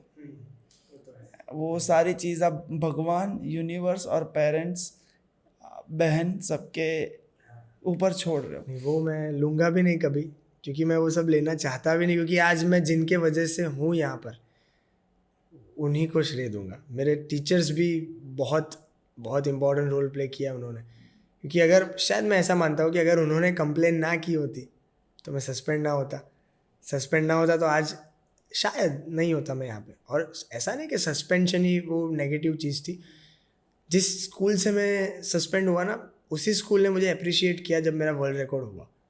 तो वो मैंने जब फील किया, तब मुझे लिटरली आई हैड गूज़बम्स कि भाई ऐसा होता है क्या, जिस स्कूल से सस्पेंड हो वही स्कूल आपको अप्रिशिएट करे। पर हुआ, तब जाके मुझे पता चला कि भाई टीचर्स तो हमेशा स्टूडेंट्स का अच्छा ही सोचते हैं, पर हम ये आइडियोलॉजी गलत मना लेते हैं कि भाई नहीं, ये टीचर्स पता नहीं इनको मेरे लिए क्या है, इनको क्या है। आज तक टिल डेट मेरे मास्टर्स में भी, मेरे बैचलर्स में भी, मुझे जो भी टीचर्स मिले वो सख्त थे, पर अंदर से कितने नरम थे वो मुझे पता चल जाता है एट द एंड, बस। और कोई भी टीचर्स, पेरेंट्स किसी का भी बुरा नहीं सोचते। वो जब हमें पता चल जाएगा ना, तब हम सभी चीज़ों का श्रेय उनको देना शुरू कर देंगे। भगवान के बारे में बात करते हैं कि भगवान को आप बहुत मेंशन कर रहे हो। किस भगवान से आप अपनी ताकत लेते हो? ऑब्वियसली हनुमान जी, वो तो है ही। और मेन चीज़ क्या है ना, कि मैंने ये सुना है कि हनुमान जी में शिव जी की लास्ट उंगली जो थी, वो उनमें पावर है हनुमान जी में। तो जब मैं ये सब सोचता हूँ, तब मुझे ऐसा लगता है कि अगर हनुमान जी में शिव जी की लास्ट उंगली की पावर थी, तो शिव जी में कितनी पावर होगी। तो एट द एंड पूजना तो सबको चाहिए, सब भगवान, सब इज इक्वल टू, सब देवी देवता है, सब एक ही है। आप किस माध्यम से, आप किस रूप को पूजते हो, वो मैटर करता है। अगर आप श्री राम जी को पूज रहे हो, तो आपको विष्णु भगवान भी आपको आशीर्वाद दे सकते हैं, क्योंकि उनका ही अवतार है। तो आप पर डिपेंड करता है कि कितनी पॉजिटिविटी से आप प्रार्थना करो। गुस्से में प्रार्थना करोगे ना, तो आपको भी वो गुस्से में ही सब चीज़ें देंगे। शांति से मैनिफेस्ट करो, हर चीज़ों में भगवान का नाम लेके शुरू करो।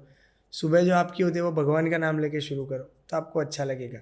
और मैं तो यही मानता हूँ कि अगर आप डिप्रेशन में हो, तो हनुमान चालीसा और बजरंग बाण सुन लो एक बार, सब भाग जाएगा सब जड़ से। और हनुमान बाण का ऐसा कहा जाता है कि जितनी अच्छी उतनी खराब भी हावी हो जाती है वो दिमाग पे।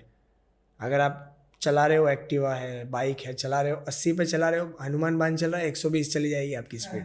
इतने एनर्जी आ जाएगी आप में, फील किया है मैंने। अब हर रोज सुनते हो? हर रोज़ सुनता हूँ, पर इतनी डिफ़िकल्ट है कि याद रहने की कोशिश करता हूँ, पर याद नहीं रहती। बुक खोल के ही पढ़ना पड़ता है। बहुत क्योंकि difficult है। हाँ, हनुमान जो बजरंग बाण है ना, उसमें कई ऐसे वर्ड्स आ जाते हैं ना जो हम नहीं बोल नहीं, पाते। याद ही नहीं हो पाता वो। जैसे वो रह जाता है ओम चम चम चम हाँ, चपल वो रहे, चमन, और वो वो जो है ना वो इजी एकदम वाले आ जाते हैं। इजी वाले तो आ जाते हैं, पर वो जो बारीकी से जो बोलना चाहते हैं ना वो नहीं, क्योंकि वो अपमान नहीं हो सकता उस चीज कुछ का। गलत बोल दिया था। हाँ, गलत बोल दिया तो फिर हमको तो यही डर लगा रहता है कि अगर गलत बोल दिया तो ऊपर से गदा आएगी। तो वो चीज़ का ध्यान रखना पड़ता है। तो बन सके तो सुन लिया करो, बुक खोल के पढ़ लिया करो। मैं ज़्यादातर सुनता हूँ क्योंकि मैंने ऐसा सुना है कि अगर बजरंग बाण आप रिपीटेडली बोलते हो ना ज़्यादा, तो उसका क्या है कि हर जैसे सत्यनारायण की कथा है, ठीक है, उसका एक पावर है कि अगर आपको जैसे मैनिफेस्टेशन करने गई, वो एक जरिया है सत्यनारायण की कथा, पर अगर आप उसको रिपीटेडली करोगे ना तो उसका पावर धीरे धीरे कम हो जाएगा क्योंकि आप बार बार भगवान को बुला रहे हो। एक बार में आ जाते हैं वो। हाँ, वो आ जाते हैं। तो हमें सेम चीज़ बजरंग बाण के लिए भी कही जाती है कि जब आप ऐसी मुसीबत में हो कि अब यहाँ से निकलना इम्पॉसिबल है, सुनो सुनो हर रोज़।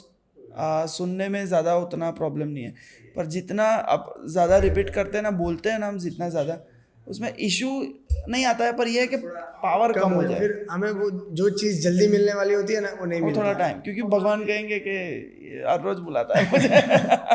फिर हम एट द एंड भगवान को दोष देने लगेंगे कि यार कि भगवान हर आपने रोज नहीं किया है, हाँ, हर रोज पूछता हूँ नहीं किया, तो पर वो ठीक भी है। टेक्निक्स है अपनी अपनी। वही तो है अभी। तो ये सब बहुत इफेक्ट बहुत करता है। तो हम तो हम तो हिंदू सनातन धर्म को मानते हैं, तो उसी में यही चीज़ है कि भाई जितना हो सके उतना भगवान का स्मरण करोगे। तो आजकल तो कलयुग में तो ऐसा है कि भगवान का स्मरण भी करोगे ना तो भगवान साक्षात्कार दे देंगे। वो आपके ऊपर है, वो किस तरीके से आप स्मरण करते हो। आपने वो जलाराम बापा का नाम सुना होगा, तो मेरे मम्मी पापा को साक्षात जलाराम बापा ने आशीर्वाद दिए, क्योंकि उनकी शादी का टाइम था।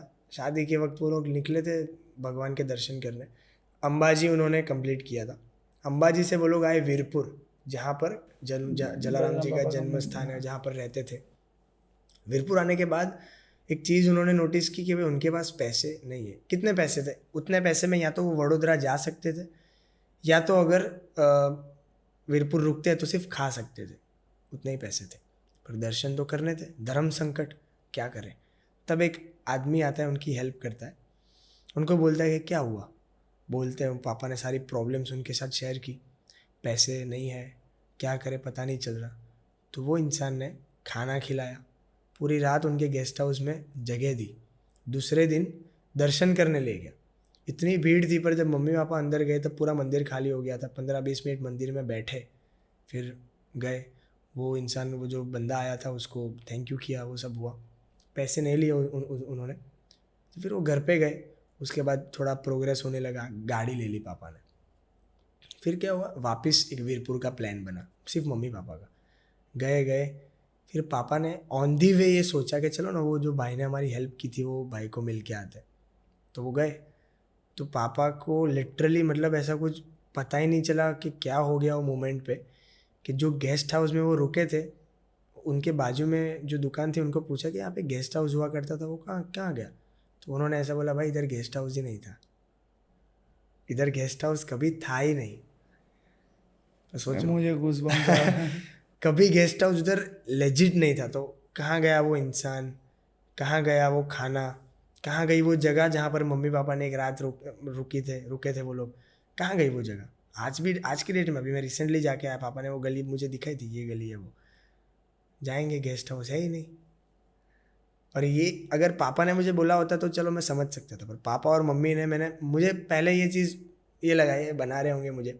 बट पापा ने मैंने पापा को अलग जाके पूछा और मम्मी को अलग जाके पूछा, पर दोनों की स्टोरी, दोनों का इंसिडेंट, दोनों का कहने का एक्सेंट, दोनों की स्टोरीज में मुझे गूज़बम्स आना एक ही पॉइंट पे एकदम हो गया। क्योंकि अगर देखो, अगर झूठ होता ना ये, तो दोनों के आंसर्स अलग रहते। और इतने साल के बाद, शादी के पहले, मतलब शादी नहीं होती तो उस वक्त तो मैं था ही नहीं। तो उस वक्त से लेके अभी तक इतनी एक्यूरेसी से वो जवाब देना, ऐसी वाइब्रेशन शेयर करना, वो डिफरेंट है और एकदम यूनिक है। आज की डेट में भी वो सुनते हैं तो मुझे गूज़बम्स आ जाते हैं ना। पर जलाराम बाबा की कई ऐसी कहानियां हैं जो मैंने सुनी है कि जैसे एक थी कि जब फॉरेन से एक लड़की आई थी अपने पापा की मन्नत पूरी करने, और वो जब आई तो फॉरेनर थी, तो वहीं पे दर्शन करने आई। और रात का वक्त था, तो एक आदमी था रिक्शा वाला, वो पिया हुआ था। सो उस लड़की ने तब तक जलाराम बापा का फोटो भी नहीं देखा था। सो लड़की बैठी रिक्शा में, और उसे नहीं पता था कि मंदिर किस तरफ है। ओके। सो वो दूसरी ओर ले जा रहा था। सो एक अंकल आए सफ़ेद कपड़ों में, पगड़ी में। उन्होंने कहा कि रोक, ये किधर ले जा रहा है, वापस ले जा। ठीक है। और उसे समझ आया कि कुछ गलत हुआ है, ये हुआ है, उसको डांटा। वो भी थोड़ा डर गया, तो जैसे तैसे वहाँ से उतर गई या पहुँची, और उसने सोचा कि कल सुबह मैं जाती हूँ, दर्शन करूँगी। तो मंदिर में उसका माइंडसेट ऐसा था कि हर मंदिर में मूर्ति होती है उसमें हमारे, और उसमें होगी मूर्ति। तो वो मंदिर में गई, उसने कहा कि कहाँ है मंदिर, कहाँ है वो मूर्ति, मुझे तो दिख नहीं रहा है भगवान का। तो वहाँ के जो थे पुजारी और सब, उन्होंने बताया कि वो फोटो है। तो वो शौक हो गई कि इन्हें तो कल रात मैंने देखा था,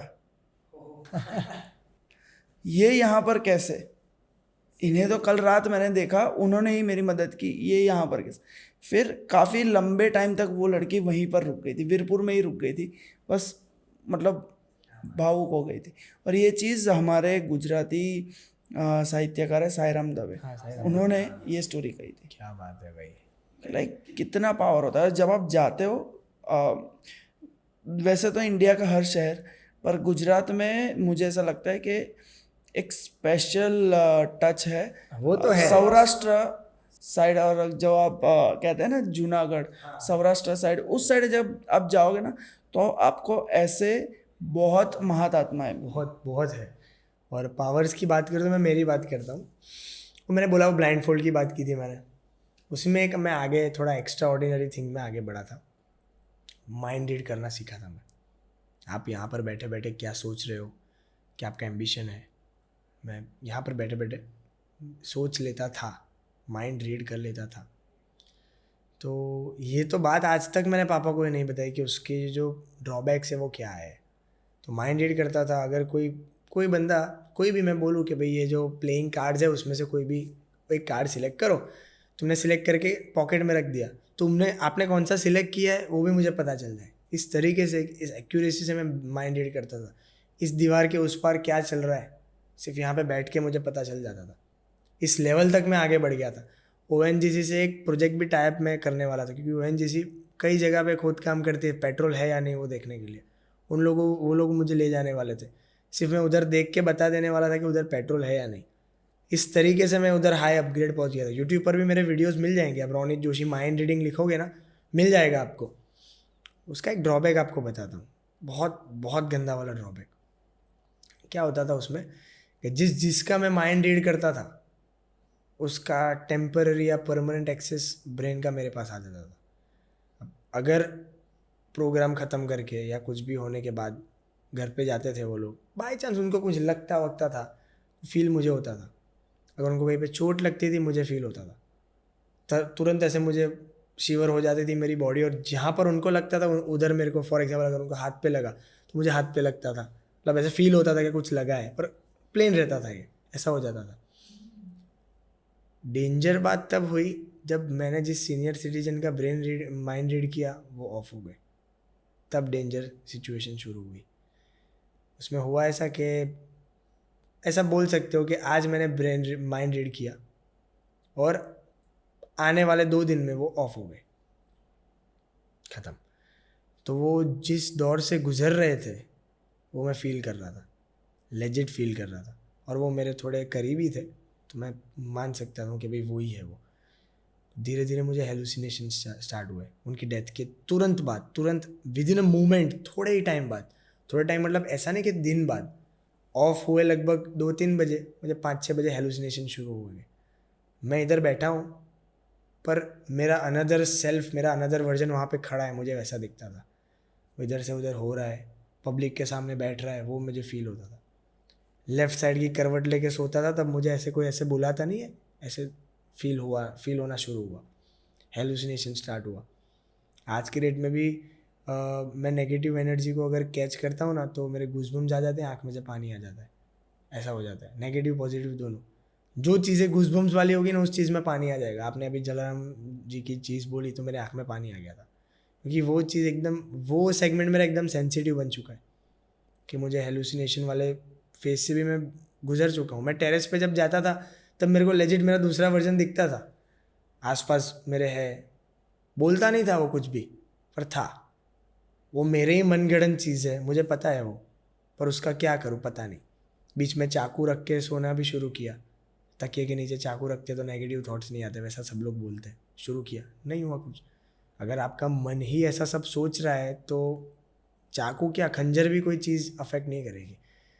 तो ये बात मेरी दीदी को पता है। मेरे पास आज की डेट में भी वो वीडियो पड़ा है कि जहाँ पर मैंने दीदी को ये बोला था और दीदी ने मेरा हाथ कस के पकड़ा है। क्यों? क्योंकि मुझे डर ना लगे। आज की डेट में मैंने वो वीडियो सेव करके रखा है, क्योंकि मेरी दीदी को सब पता रहता है, सब कुछ A to Z। मैं तो ये भी बोल सकता हूँ कि जो चीज़ें मेरे पापा को नहीं पता वो मेरी दीदी को पता है, क्योंकि दीदी got my back every time. सब चीज़ें दीदी को पता है। दीदी ने इनडायरेक्टली पापा को बोला कि पापा ये माइंड रीडिंग वाला थोड़ा बंद करा देते हैं, उसके नेगेटिव इफ़ेक्ट्स बहुत है। पापा ने बोला क्या है नेगेटिव इफ़ेक्ट्स, क्योंकि उनको पॉजिटिव इफ़ेक्ट्स ही इतनी दिख रही थी कि नेगेटिविटी की थोड़ी वो नहीं थी, अवॉइड कर रहे थे, पर सफ़र मैं कर रहा था। तो उसके वजह से हर 2 दिन में बीमार पड़ना, हर 2 दिन में ऐसे, उसके वजह से मेरे को जॉन्डिस भी हो गया था उसी की वजह से।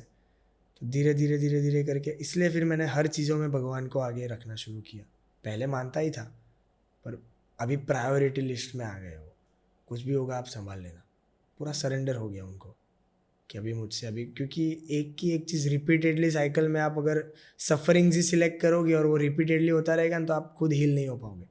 पर मुझे हील होना था, तो फिर मैंने एक चीज़ की, मुझे आदत पड़ गई कि भाई अगर कल उठ के भी मुझे अगर हेलुसिनेशन में जाता हूँ तब मुझे स्लीप पैरालिसिस हो जाता है, इधर से उधर मैं मुड़ भी नहीं पाता, हाँ एकदम स्ट्रेट हो जाता हूँ मैं। आज की डेट में भी कभी कभी ऐसा होता है। तो मैंने ये चीज़ एक्सेप्ट कर लिया, भाई क्या ही कर लेगा वो हेलुसिनेशन वाला मेरा वर्जन, आसपास घूमता रहेगा दूसरा, तो क्या आंखें बंद कर लूँगा वापस, क्योंकि मेरे को खुली आँख से ये सब दिखता है, बंद आँखों से कुछ नहीं दिखता। सो जाने का बस आराम से। उसकी वजह से मुझे इंसोमिया की प्रॉब्लम होना शुरू हो गया। धीरे धीरे अभी मैं एक सोलो ट्रिप मार के आया, मेरे दोस्त के घर गया था, वो ट्रिप लिटरली सेव्ड मी। उसके वजह से मेरी स्लीप साइकिल अच्छी हुई, क्योंकि क्या था उसमें फ़ोन दूर था मुझसे, नेटवर्क ही नहीं था उस घर में, नेटवर्क नहीं था। कहाँ गए थे? नंदुरबार गया था, महाराष्ट्र, बाइक लेके सोलो ड्राइव।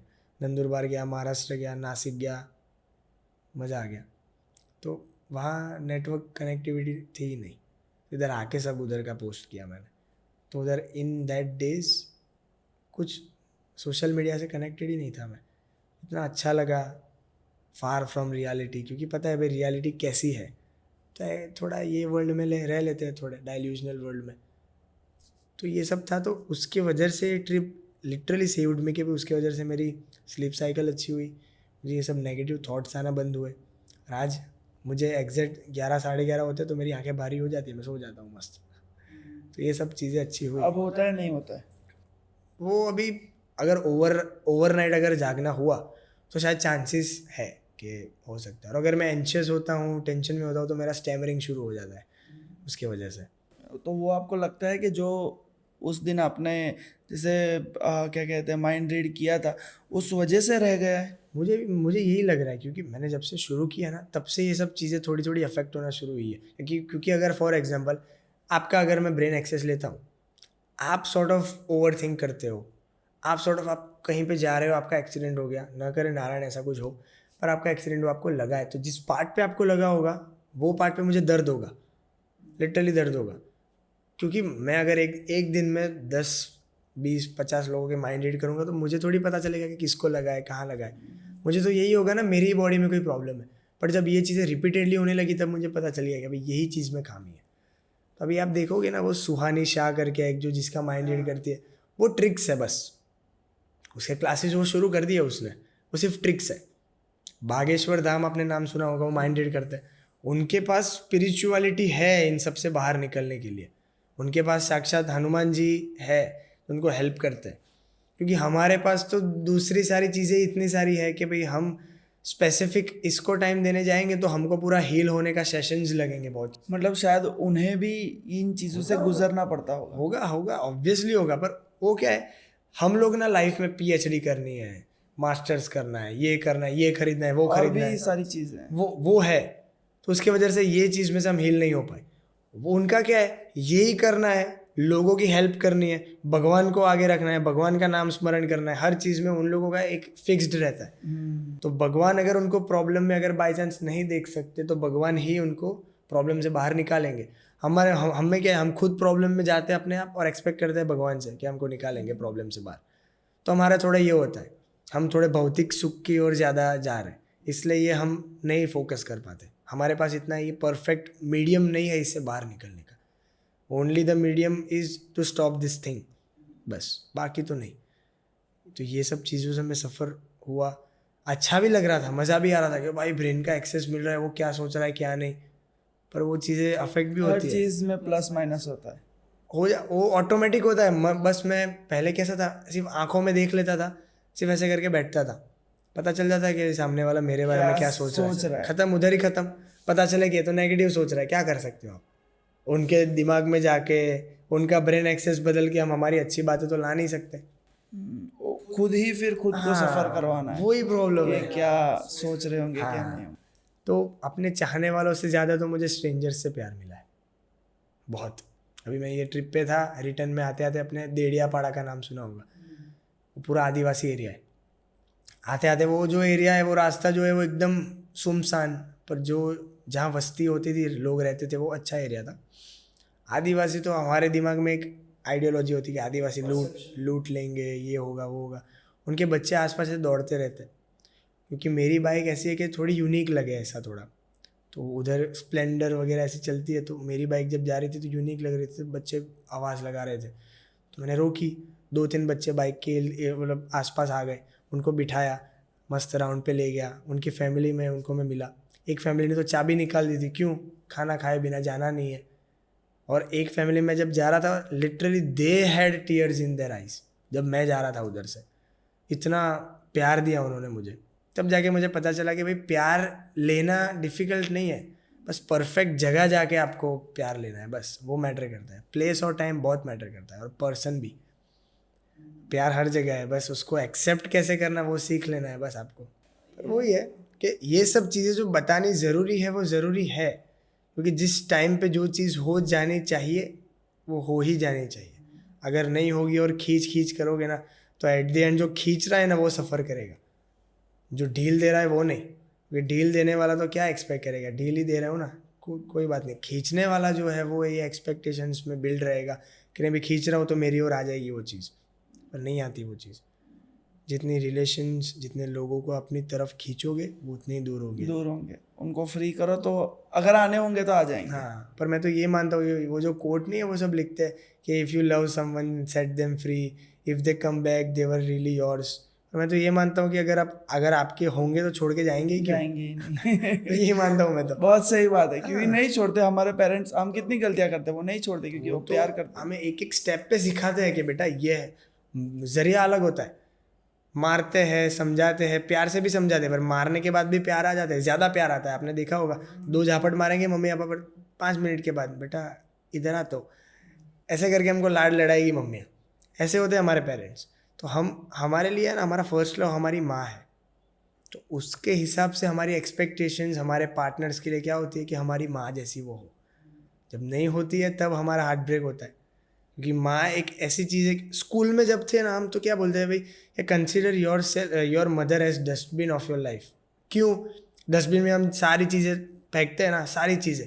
वैसे अब सारी बातें आप आपकी मम्मी को दे दो इन अ पॉजिटिव वे। डस्टबिन मतलब डस्टबिन का फ्रेज पॉजिटिव वे में यूज़ किया है, तो सारी बातें मम्मी को बता दो। अब आजकल हम क्या करते हैं, पेरेंट्स से छुपा कर पार्टनर्स को सारी बात बताते हैं। तो पार्टनर क्या करता है, वो तो डस्टबिन है नहीं, डस्टबिन बोलोगे तो मानेगा नहीं। तो वो क्या करता है, वो एक्सेप्ट नहीं करता, नहीं अभी मेरा टाइम नहीं है, मूड नहीं है। Mummy papa are always free for us. उनको बताने वाली चीज़ें अगर हम दुनिया को बताते हुए घूमेंगे तो क्या एक्सपेक्ट कर रहे हो आप? हार्ट ब्रेक ही मिलेगा ना।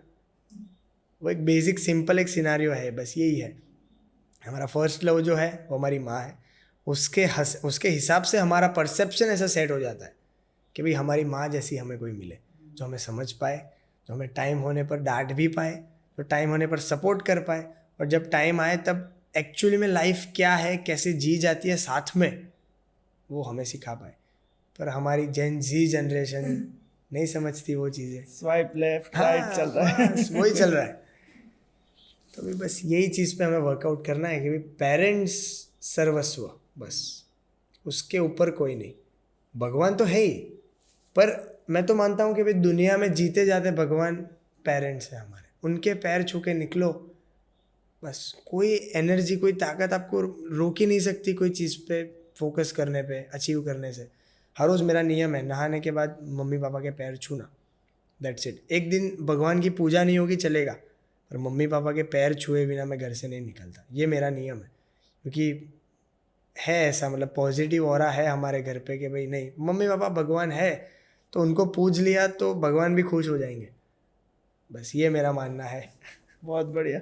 मैं जो कह रहा था वो कंप्लीट करता हूँ कि आपने ऐसी सारी बातें शेयर की अपनी, और इससे मैं सरप्राइज बातों से नहीं हूँ। मैंने कहा ना कि एक इंसान होता है 21 साल में ये सारी चीज़ों से गुजरता है, एक 30 पे गुजरता है, फील वो सेम करता है, पर इन सारी चीज़ों से गुजरने के बाद भी आपने जो अपने आप को तैयार किया है वो अपने पेरेंट्स का साथ भी हो, और आपने भी जो खुद को रेडी किया है वो बहुत बढ़िया है। मैं जानता हूँ आपका जो रिकॉर्ड है वो बहुत जल्द टूटेगा जो आप ब्रेक करना चाहते हो, क्योंकि है वो जैसे हमारे जो लास्ट गेस्ट थे ना, उनके अंदर एक भोलापन था, मैंने उनको शेयर किया था। मैं आपको बताऊंगा कि आपके अंदर वो चीज़ जो मुझे लगती है, मैं तो माइंड रीड नहीं कर पाता हूँ, पर जो मुझे लगता है ना, वो सिचुएशंस जो आपके साथ गुजरी है उससे जो आपके अंदर ठहराव आया है, जो 8th स्टैंडर्ड में लड़का सस्पेंड हुआ था, यहाँ से अगर वो 21 साल की उम्र में ये सारी बातें कर रहा है, जो लोगों को 60 में भी समझ नहीं आती और चले जाते हैं, आकर लोग चले जाते हैं, वो बहुत बढ़िया है। तो 50 तक तो आप आई थिंक स्टेज शो कर रहे होगे लोगों को काउंसलिंग करने के, ठीक है, डिप्रेशन, एंजाइटी और सारी चीज़ों पर। एक मेरा सवाल है, आपको क्या लगता है कि जो आपको अनकॉमन बनाता है? लोगों का परसेप्शन आपके लिए होता है, पर आपको अंदर से पता होता है कि ये चीज़ मेरी स्ट्रेंथ है और ये मुझे अनकॉमन बनाता है। राइट नाउ जो मेरी स्ट्रेंथ है वो मेरी यूनिसाइकिल है। अभी यूनिसाइकिल है, स्केटिंग है, मेरी ब्लाइंड फोल्डेड एक्टिविटीज़ है जो मुझे अनकॉमन बनाती है। और अनकॉमन इसलिए क्योंकि मुझे पता है कि भाई गुजरात में यूनिसाइकिल एक किसी के पास नहीं है। इंडिया में सिर्फ 2 लोगों के पास है, एक मैं और एक बॉम्बे में एक बस रजिस्टर्ड। और गुजरात में और वडोदरा में गवर्नमेंट रजिस्टर्ड अपनी जो यूनिसाइकिल है वो गवर्नमेंट रजिस्टर्ड है। कभी भी इलेक्शन होता है उसमें मैं ब्रांड एम्बेसडर होता हूँ इलेक्शन कैंपेन का, उधर मैं जाता हूँ अवेयरनेस स्प्रेड करने के लिए।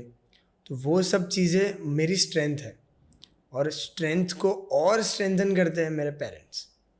बस ये सब चीज़ें मुझे यूनिक बनाती है। क्योंकि अगर मैं पहले ऐसा ही था कि भाई मुझे स्केटिंग नहीं करना, मेरी हाइट बहुत लंबी है, मुझे यूनिसाइकिल नहीं करना क्योंकि उसमें एक ही व्हील है, ब्लाइंड फोल्डेड एक्टिविटीज़ नहीं करना, वो बहुत ऑकवर्ड लगेगा, चीप लगेगा। पर वही चीज़ों की वजह से आज मैं जाना जा रहा हूँ। आजकल अगर मैं बैठा हूँ शांति से, अगर कोई रैंडम लोग मेरे को पहचान ले, वो कैसे पहचान ले, अरे ये तो यूनिसाइकिलिस्ट है ना, जो एक पहिए की साइकिल चलाता है। बस मेरा नाम से लोग नहीं जानेंगे चलेगा, मेरे काम से लोग मुझे पहचानने चाहिए। बस ये मेरा प्राइमरी गोल यही है, और ये मेरी स्ट्रेंथ है जो मुझे अनकॉमन बनाती है। और एक चीज़ जो आप जेन जी को कहना चाहोगे, या फिर जो 50 साल के हैं पर जेन जी माइंड वाले हैं और जो सीखना चाहते हैं आपसे इतनी सारी बातें, अगर जिन्होंने हमारा पॉडकास्ट यहाँ तक देखा है, तो एंड में एक गिफ्ट आपकी तरफ से उनके लिए, एक सीख कि जो वो आज ख़त्म करे इस कॉन्वर्जेशन को? बस मैं यही बोलना चाहता हूँ कि जो चीज़ को स्टार्ट करो वो चीज़ को एंड तक ख़त्म करो। अगर आप एक चीज़ को 100% दे रहे हो तो तब तक आपको 100% देते रहना है जब तक वो चीज़ आप अचीव ना कर लो। हर चीज़ में अगर आप 50-50 25% दे के इज इक्वल टू रेसिप्रोकल करके 100% टोटल करोगे तो आप कोई भी चीज़ अचीव नहीं कर पाओगे। और मेंटालिटी ऐसी रखो कि भाई 10 लोग आपको अट्रैक्ट करें। ऐसा नहीं कि भाई 10 लोग आप अट्रैक्ट तो कर लेते हो, पर आप जैसे आपका मुंह खोलो विद इन अ सेकेंड वो ऐसा बोल दे कि यार ये कैसा बंदा है। ऐसा नहीं होना चाहिए। आपको आपकी जो इम्प्रेशन है, आपकी पर्सनालिटी है, वो ऐसी रखनी है कि 10 लोग भी आपको कुछ भी बात आपकी वो शेयर कर पाए, उनकी बातें आपको शेयर कर पाए। आपको ऐसी पर्सनालिटी, आपको ऐसी ऑरा बनानी है कि भाई लोग दौड़ते हुए आए, भाई तेरे को पता है क्या हुआ। अब रखो जेंजी माइंडसेट रखो, कोई बात नहीं, पर दिल जो है वो 90s का रखो बस। माइंडसेट भले, क्योंकि आजकल मैं ये मानता हूँ कि कहीं ना कहीं जेंजी लोग जो है ना, वो एंजाइटी डिप्रेशन उससे सफ़र नहीं हो रहे। एटलीस्ट वो तो अच्छी बात है ना, वो सफ़र नहीं हो रहे, वो नहीं, उन्हें फर्क ही नहीं पड़ रहा फ़र्क। तो एटलीस्ट वो एक छोटा सा एक फुल स्टॉप है जो उनको, जैसे छोटा सा कॉमा है जो उनको यूनिक बनाता है जेंजी माइंडसेट वालों बहुत को। सही बात है। हाँ, तो बस मैं यही बोलता हूँ, माइंडसेट जेंजी रखो कोई बात नहीं, पर दिल जो है वो 90s का रखो। बाहर से वो ऐसे वो बोलते हैं ना, वो नारियल की तरह रहो, बाहर से एकदम सख्त और अंदर से एकदम नरम। ऐसा माइंडसेट रखोगे तभी ही आप अच्छे से जी पाओगे the life you really want. तो मैं तो यही चाहता हूँ कि सब लोग खुश रहे, और माइंडसेट पे फोकस करना है बस। ये जेंजी लोगों को तो खास माइंडसेट और दिल पे फोकस कर लोगे, और दोनों का ट्यूनिंग। और जेंजी लोगों की एक बहुत बकवास आदत ये होती है कि जब उनको गुस्सा आता है ना, तब उनके वो टंग और माइंड कनेक्शन छूट जाते हैं। तो जब भी आप गुस्से में हो, एक दो चीज़ें तोड़ फोड़ लेना घर पे जाके, वो चलेगा, पर किसी पे गुस्सा उतारना मत, क्योंकि वो जो गुस्से में बोले हुए शब्द जो होते हैं ना, वो दिमाग में पूरी ज़िंदगी फिट हो जाते हैं, वो बहुत असर कर जाते हैं। तो बस खुद पे फोकस करो, खुद की पर्सनालिटी पे फोकस करो, माँ बाप से प्यार करो, भगवान की भक्ति करो, और बस ये आपको ये प्रिडिक्शन लगाना है कि आप कैसे आगे बढ़ सकते हो। नेगेटिव चीज़ें इस तरीके से होगी, ऐसा होगा, वो प्रिडिक्शन मत करो, वो तो लोग बैठे हैं करने के लिए। आपको प्रिडिक्शन यही करना है कि भाई इन 2025 में ऐसा कुछ कर लूँगा जो दुनिया ने नहीं किया। मैनिफेस्ट करो और भगवान से प्रार्थना करो कि आपकी ज़िंदगी और आपके आसपास रहने वालों की ज़िंदगी एकदम अच्छे से जाए।